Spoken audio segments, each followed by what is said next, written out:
Good day, and thank you for standing by. Welcome to the Ferrari 2025 Q1 Results Conference Call. At this time, all participants are in a listen-only mode. After the speaker's presentation, there'll be a question-and-answer session. To ask a question during the session, you will need to press star one and one on your telephone. You will then hear an automated message advising your hand is raised. To withdraw your question, please press star one and one again. Please be advised that today's conference is being recorded. I would now like to hand the conference over to your first speaker today, Nicoletta Russo, Head of Investor Relations. Please go ahead. Thank you, Sharon, and welcome to everyone who is joining us. Today, we plan to cover the group's first quarter 2025 operating results, and the duration of the call is expected to be around 60 minutes. Today's call will be hosted by the Group CEO, Mr. Benedetto Vigna, and the Group CFO, Mr. Antonio Picca Piccon. All relevant materials are available in the investor section of the Ferrari corporate website, and at the end of the presentation, we will be available to answer your questions. Before we begin, let me remind you that any forward-looking statements we might make during today's call are subject to the risks and uncertainties mentioned in the safe harbor statement included on page 2 of today's presentation, and the call will be governed by this language. With that said, I'd like to turn the call over to Benedetto. Grazie, Nicoletta. Thank you, everyone, for joining us today. While the macroeconomic environment remains uncertain, with ongoing geopolitical tensions and market volatility, we at Ferrari have a clear view of our priorities, and we are continuing to execute our business plan with discipline, focus, and 4 wheels on the ground. The solidity of our business model, along with the relentless drive of all our partners and employees, and the continuous trust of our clients, enable us to navigate the current context. We look ahead with confidence, being vigilant of the situation that surrounds us, as we have always been in the last years. In this spirit, we have kicked off this year with good progress on several fronts. Our product offering continues to evolve. Our new paint shop is proceeding according to plans.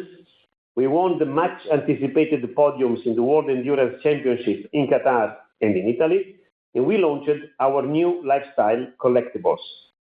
Most importantly, we have delivered a strong set of financial results. So let's start from here.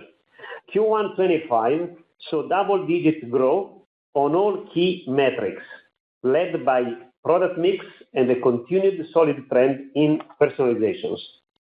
A few key numbers to highlight. 1.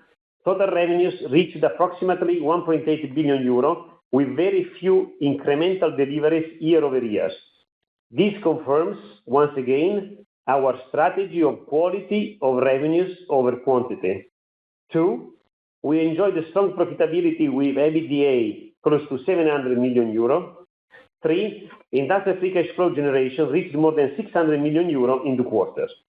In Q1, we have also witnessed continuing strong brand momentum. Indeed, the order book on current models has evolved as expected and covers the whole 2026, with the 12-cylinder Coupe and Spider guiding the order intake. This leads me on to the very positive reception that we have witnessed for our recently unveiled 2 special versions, the Coupe and the Spider, of the 296 GTB and 296 GTS. These new Ferrari are based on the current Berlinetta in our range, the 296 GTB and 296 GTS. However, they mark further progress in both performance and features.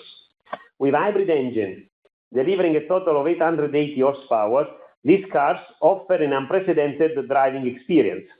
But it's not just their sheer power that makes them special. They are also distinguished by meticulous attention to detail, technological innovation, and refined design. And as is characteristic of our sports cars, they embody solutions derived from our racing cars, the 499T, the 296 GT3, the 296 Challenge, and the Formula One.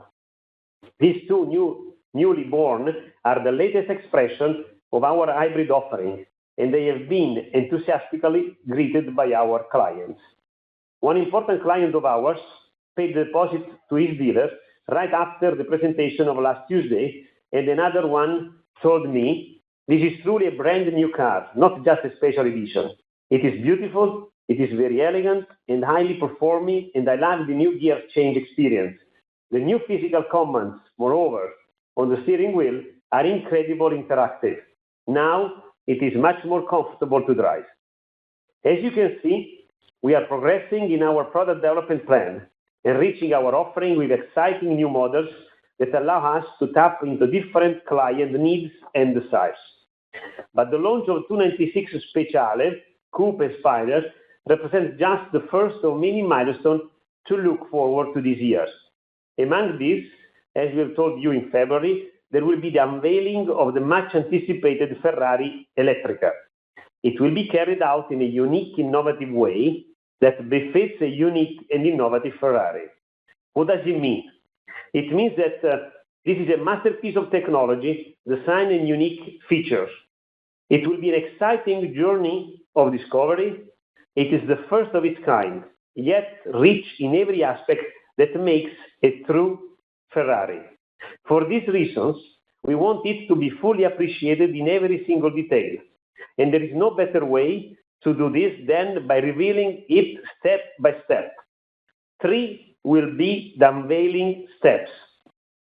The first one, starting in October at our Capital Market Day, we will show you the technological heart of the Ferrari Elettrica. And then in early 2026, we will give you a glimpse into the look and feel of the interior design concept. And a few months later, in spring next year, the journey will culminate with the world premieres, where we will reveal this harmonious brand of technology and design. As planned, deliveries of the Ferrari Elettrica will commence just months after that, in October 2026. Moving on from road to track, let me congratulate the entire team for the historic 1-2-3 in Qatar at the opening round of the 2025 FIA World Endurance Championship, and the following victory at the 6 Hours of Imola, more than half a century after our latest win in Italy.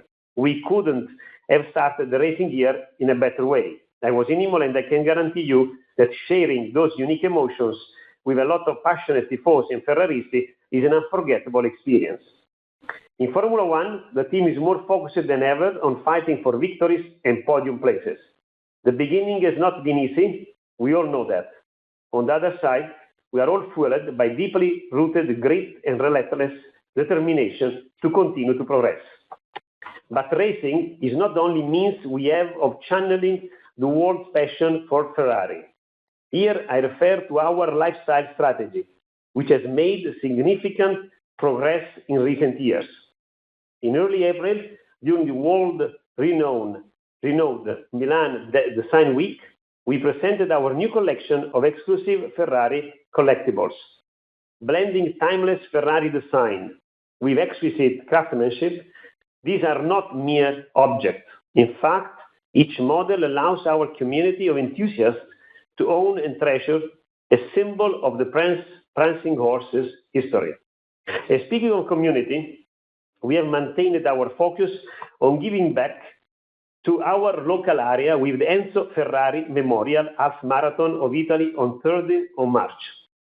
We shared this special moment at our home in Maranello with over 10,000 runners from all over Italy and several countries across the globe, which reinforced our community ties and underlined the importance of sport and health. Through the proceeds from registration and partner contributions, the event will leave a tangible legacy on our region, enabling the creation of a new multi-sport field in the Maranello Sport Park by early 2026. Last but not least, I would like to share another remarkable achievement with you. Our e-building, the one that we inaugurated last year, has been awarded the prestigious LEED Platinum Certificate, a globally recognized sustainability rating system. And now, I hand over to Antonio to review the Q1 2025 results in detail. Grazie Benedetto, and good morning or afternoon to everyone joining us today. Starting on page 5, we show the highlights of the first quarter, which represents another strong start to the year. Please bear in mind that Q1 25 results were not impacted in any way by the recent introduction of higher tariffs on EU cars imported in the US. Revenues and profitability grew double digits, with shipments slightly higher than the previous year, and product mix and personalizations as the main drivers of growth. Percentage margins were particularly strong in the quarter, thanks to the solid business performance, lower D&A in line with model life cycles, partially offset by higher racing expenses and brand investments.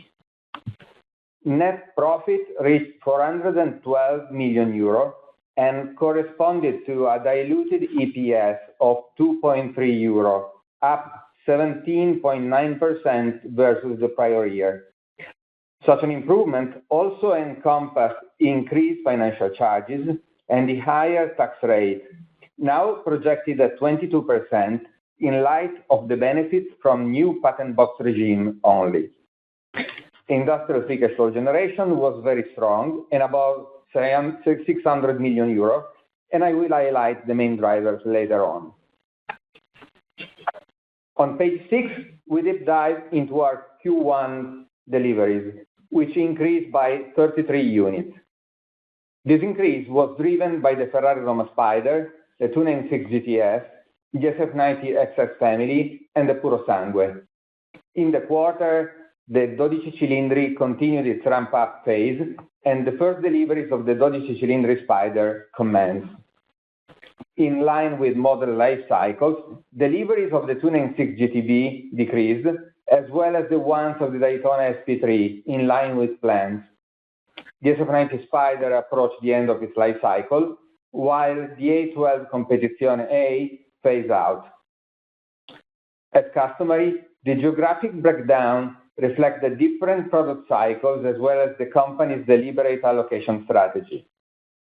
As a result, EMEA and Americas were up versus the prior year, representing 3/4 of our total shipments.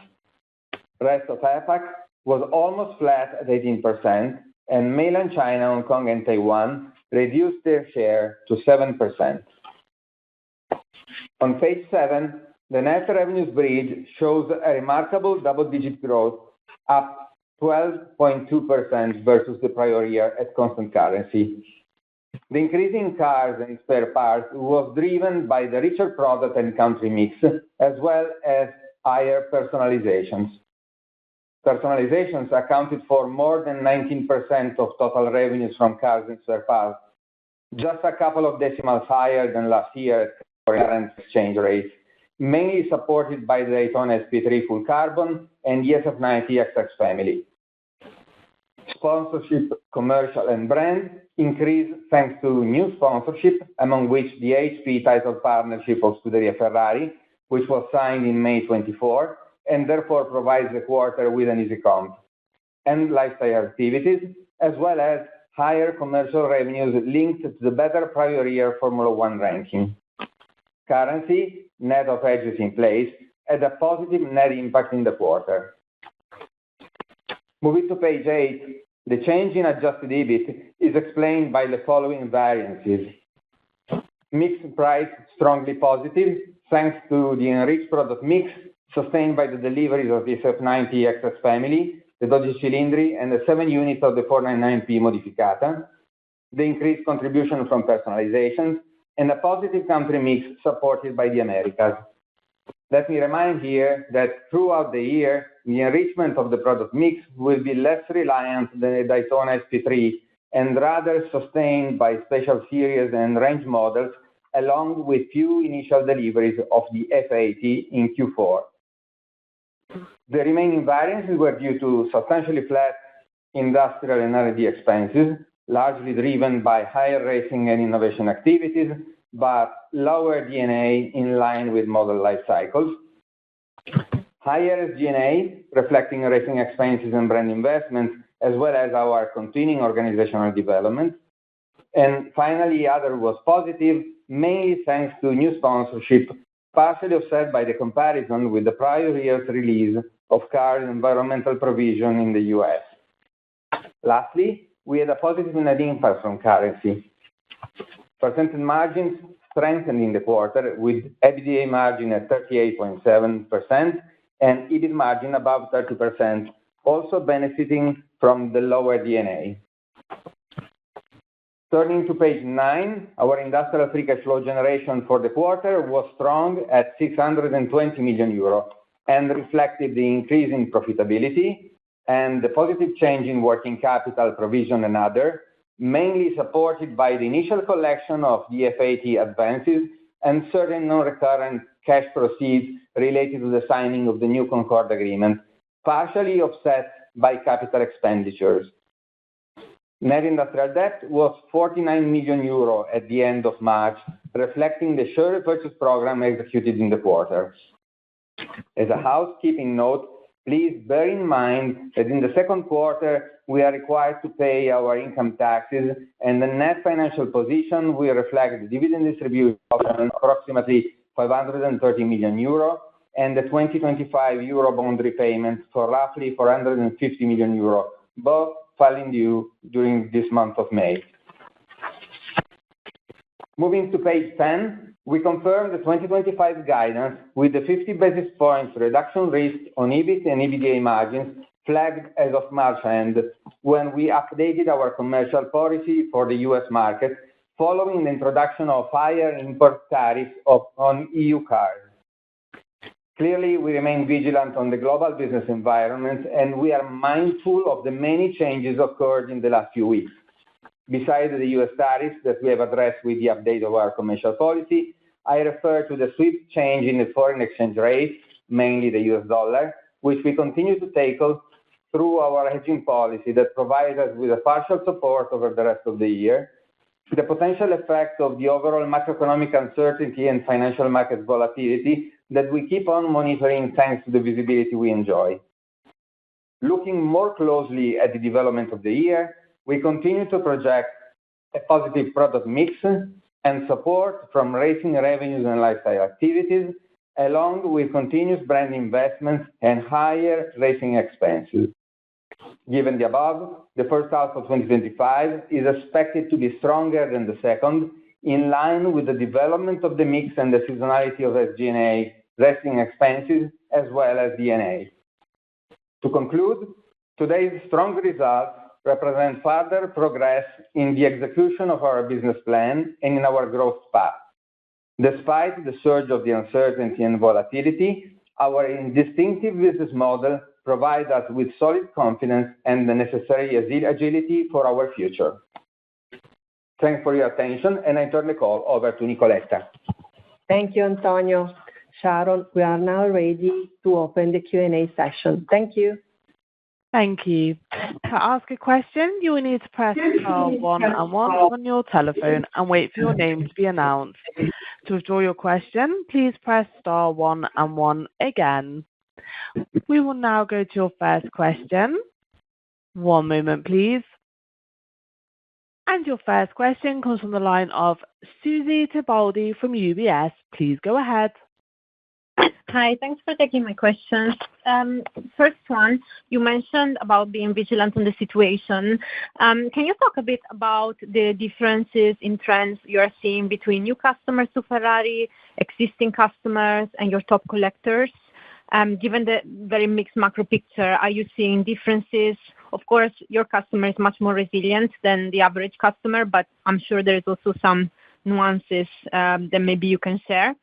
And then secondly, on the 296 Speciale, when you say it's limited in time, is it fair to think maybe 2-3 years? And in terms of volumes, without obviously you don't provide volumes, but should we think similar to the 488 Pista? Okay, ciao Susie. Thanks for the question. So second one, it will be limited in time. Yes, it will be a special version, like all special version is limited in time. You got it well. It's similar to the 488 Pista. Okay, so this is question number 2. Question number 1, as I said, and also Antonio said, we are very vigilant on the situation because as of end of Q1, with all the data that we got from all the dealership, we don't see any impact on our order book and on the cancellation trend. So we are, let's say, the situation is well under control, but we want to be vigilant because we want to see what's happening. We don't see any difference in trend between new client, collectors, and let me say, new clients and repeaters. We don't see any difference. We have been digging in different specific places in the world to see in search of this difference, but we did not see. I think that we should, when we talk about Ferrari, we should not talk about clients. We should talk about single clients. Each one has its own specificity, so it's always difficult to find a pattern. We look for that because we have a lot of nice tool now of data analysis, but we don't see any specific pattern. Thank you. Thank you. Your next question comes from the line of Henning Cosman from Barclays. Please go ahead. Yes, thank you so much. Good afternoon, everybody. Could I please ask about seasonality between Q1 and Q2 within the H1? Just conscious that over the last couple of years, Q1 had been quite a bit weaker than Q2, and wondering if that could be similar again, or if we're expecting more stable. That's probably one for Antonio. And perhaps one for Benedetto on the US. Do you have any elevated inventories at all in the US from a potential pre-shipping ahead of the tariffs? And do you envisage any impact on the volume cadence at all going forward in the course of the year into next year? Q1 was obviously pretty strong in the US. Do you expect anything at all there in terms of phasing? Have you seen anything at all in terms of order cancellations at all in context of the tariffs? And if I can squeeze a third one very quickly, if you could just confirm how many Daytonas you shipped in Q1 and how many you have left for Q2 and Q3. Thank you so much. Thank you, Henning. I'll take the second one, and the first one, Antonio will elaborate. So we don't see, we have all the data, we dealer by dealer, obviously, from all over the world, and we have specific focus on the US.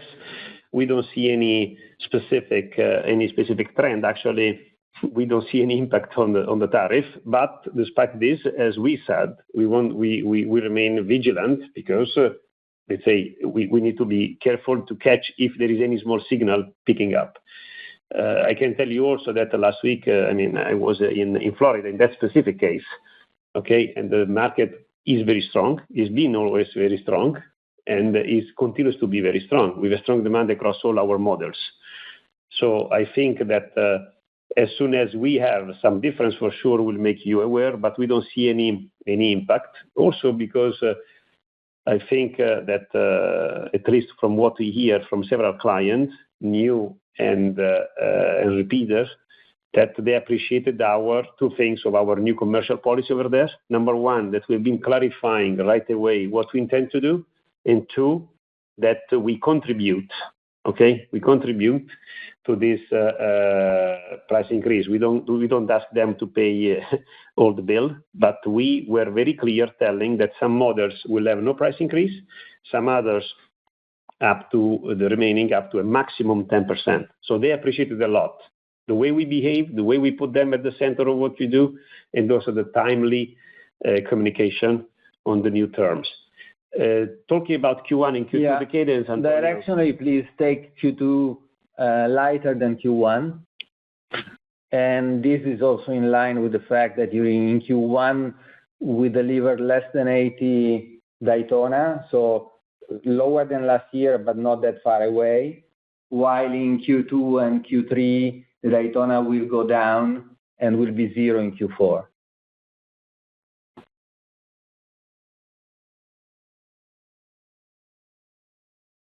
Thank you. Thank you. We will now go to the next question. And your next question comes from the line of Stephen Reitman from Bernstein. Please go ahead. Yes, good afternoon. You made a comment that the order book is being led by the 12 Cilindri. Could you comment on the personalization trends you're seeing right across the board, but this also specifically on that vehicle and also the Puro Sangue, particularly with the 12 Cilindri already having a quite elevated price against the 812 Superfast that it succeeded?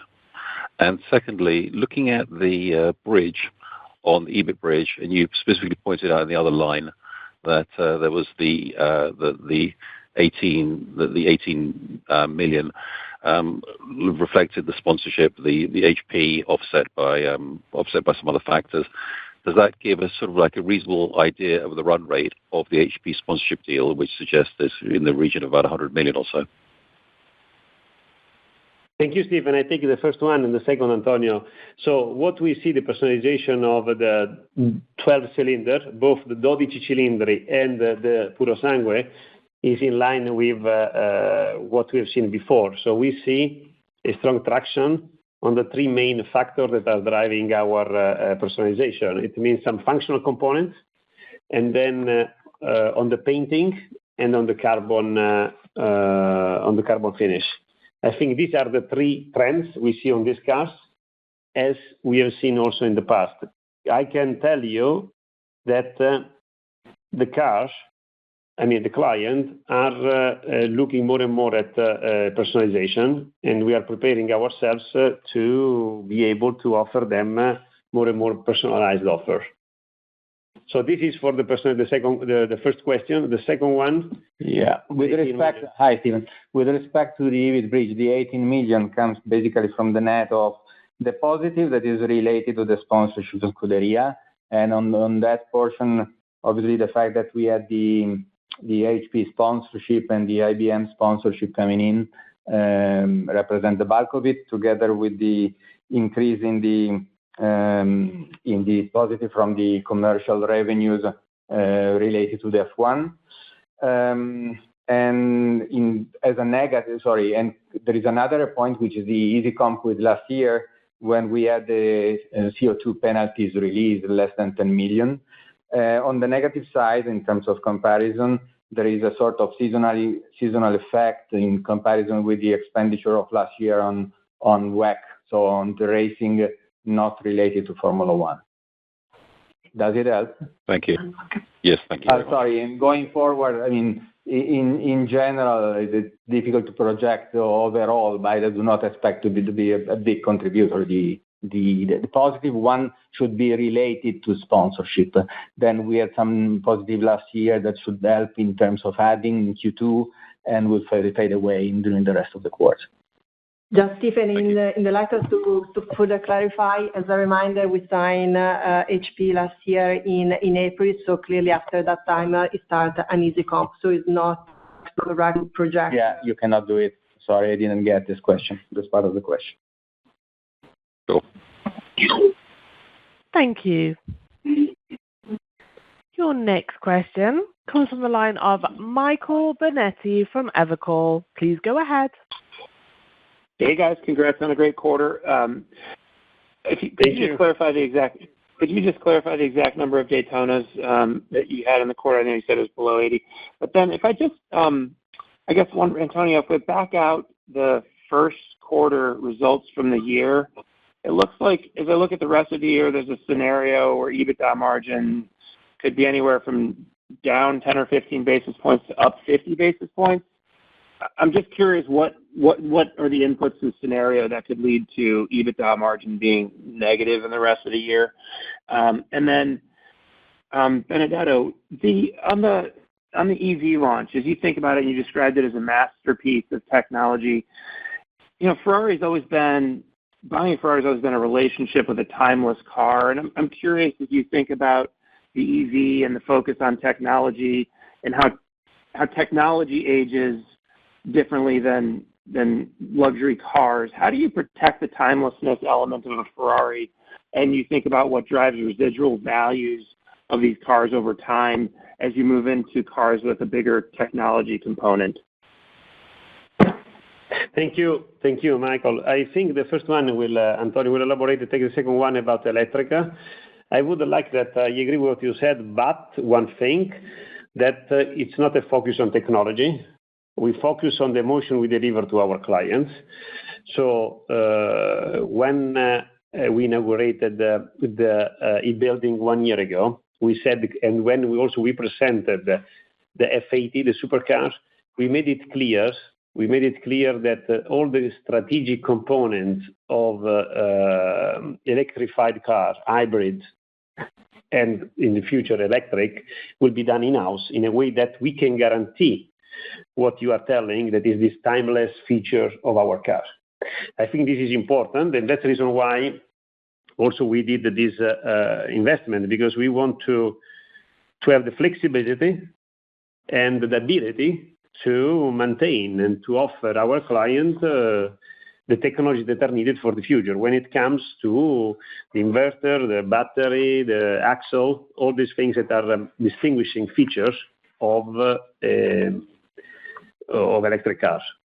And then consider also that our Ferrari Elettrica will not be, it's much more than digital and electric, and you will see this start close.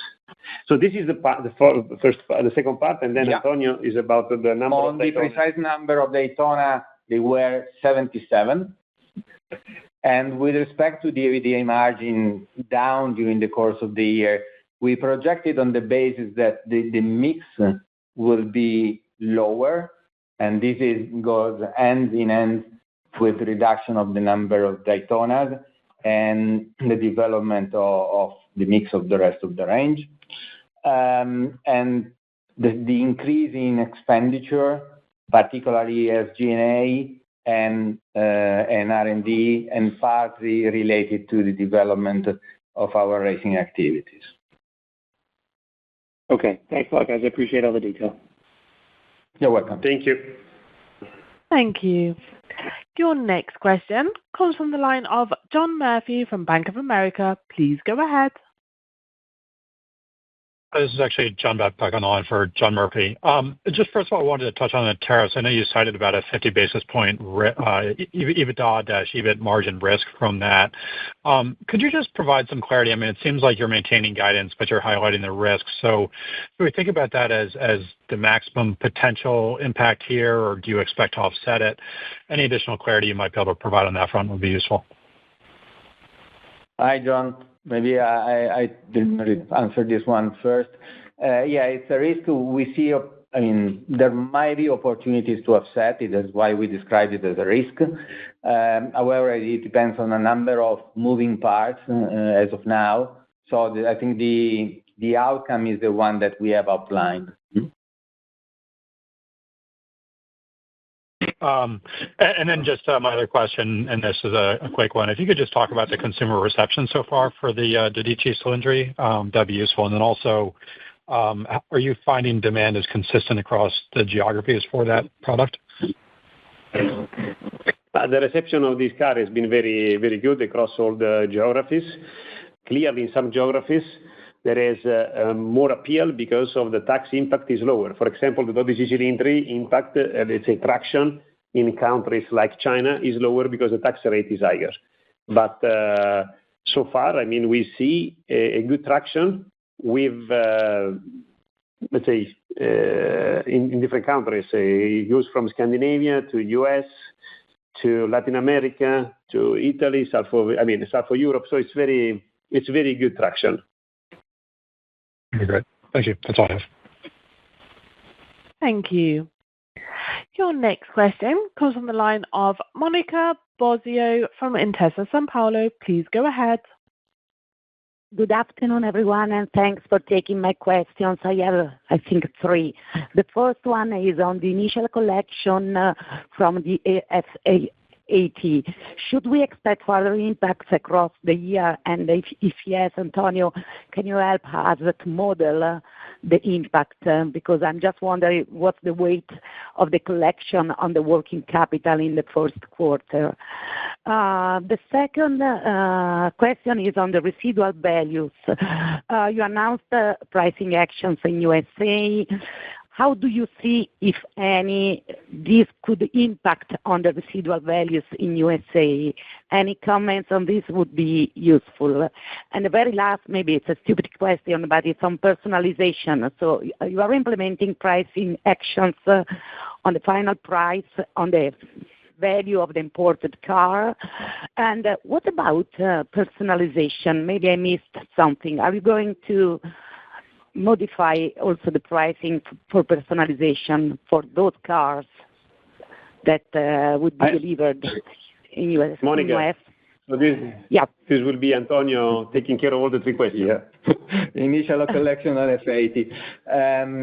I think it has been important in Q1. We do not expect the same impact over the rest of the quarter, also because there are deposits that have been anticipated the previous year that will fade away. So another positive, but not of the same size, is expected around Q4. So the portion of working capital is related to one has got a big bulk in Q1, and then there will be a lower one in Q4. Residual values, pricing action in the US, in principle, it could drive residuals up. We'll see. However, that's the potential expectations. About personalization, well, last year we intervened already on personalizations in terms of price increase. We haven't taken, I mean, when we talk about the overall price increases, we refer to the price increases of the cars. Okay. Overall. Thank you. Welcome. Thank you. Your next question comes from the line of Thomas Besson from Kepler Cheuvreux. Please go ahead. Thank you very much. It's Thomas at Kepler Cheuvreux. I'd like to come back to Stephen's question on the non-car revenues. Historically, I think you were suggesting they were dilutive to profitability, and it feels like they might become even relative to profitability. Could you comment on that concept for Q1 and for the rest of the year? The first question. The second, I understand what you say about the timeline of deposits Q1, Q4, but you've already generated half of the guide for free cash flow. So should we think that your guide is for the full year conservative, or an important part of the 620 was effectively working cap? And lastly, just a housekeeping question. Could you confirm the tax rate for the year? And broadly speaking, the direction for CapEx for the year? Thank you very much. Antonio. Yeah. The third question, the tax rate, as I said before, approximately 22%. And this is because this year we'll enjoy the benefit only on the new patent box regime. Last year, just to remind you, we had the overlap of the new and the previous one that brought the tax rate down. Industrial free cash flow, given the Q1 generation, is the guidance conservative. We are never conservative. So, well, in principle, there might be chances in that direction, but as I said, there are still several moving parts. Non-car revenues impact the activities for Q1 and the rest of the year. In terms of development of the sponsorship, I think all of the relevant agreements are in place already now. So I do not expect this to change in dimensionally significantly over the course of the year. Obviously, the comparison with last year may be a bit more uneven, but the run rate is the one that we expect, similarly for lifestyle. CapEx guidance between 900 and 950, that's probably the best guidance I can give you as of now. Very clear. Thank you very much. You're welcome. Thank you. Your next question comes from the line of Tom Narayan from RBC. Please go ahead. Hi, yeah, thanks for taking the question. Tom Narayan, RBC. The first one I have is, at the 22 Investor Day, you guys shared a target of a powertrain split of 40-40-20, with 40% being full electric of models by 2030. I know you guys may update this on October 9th, but given the first Ferrari electric is only going to start deliveries in October 2026, is there enough time to get to 40% of models being full electric just 3 years later? And then the next question, we've had some time now with Pure Sangue sales. Just curious if we have data now that suggests residual values are holding up, and also any demographic information, who's buying the Pure Sangue? Is it more, is it different than the regular Ferrari customer, female versus male, daily users versus collectors, etc.? Thank you. Okay, so thank you, Tom. First one, 40-40-20. Remember that during the Capital Market Day, when we provide the split of the PU, the powertrain, we always talk about our offer, not the split of sales. You remember? Because when we talked at that time, our roadmap to offer any kind of traction to the client, we said we want to leave the freedom of choice in the hand of the client. So that split was a split of the model we were offering. In terms of update, if any, I'm afraid that you have to wait, let me say, in October this year, where we will provide you and all the colleagues a full update. The second one is about the residual values and the demographics of Puro Sangue. Well, the demographics of the Puro Sangue clients, I think it's not, let's say, we have a new client, yes. We have in the range of 10% of new clients. This was what we planned. A posteriori, I think we could have been pushing more, 15-20%. This is a lesson learned for us for the future. But coming also in terms of male and female, what we see is that a lot of times is you have the name of the repeaters buying the cars and the partners, female that is driving the cars. And then also it's true that with this car, usually people do a little bit more kilometers than others. In terms of residual values, I think that there is a lot of traction for these cars. We are collecting order also for end of 27, delivery 28. And there are some areas, for example, where these cars are turned within 1 week, the pre-owned, and there is an increase on the sticker price.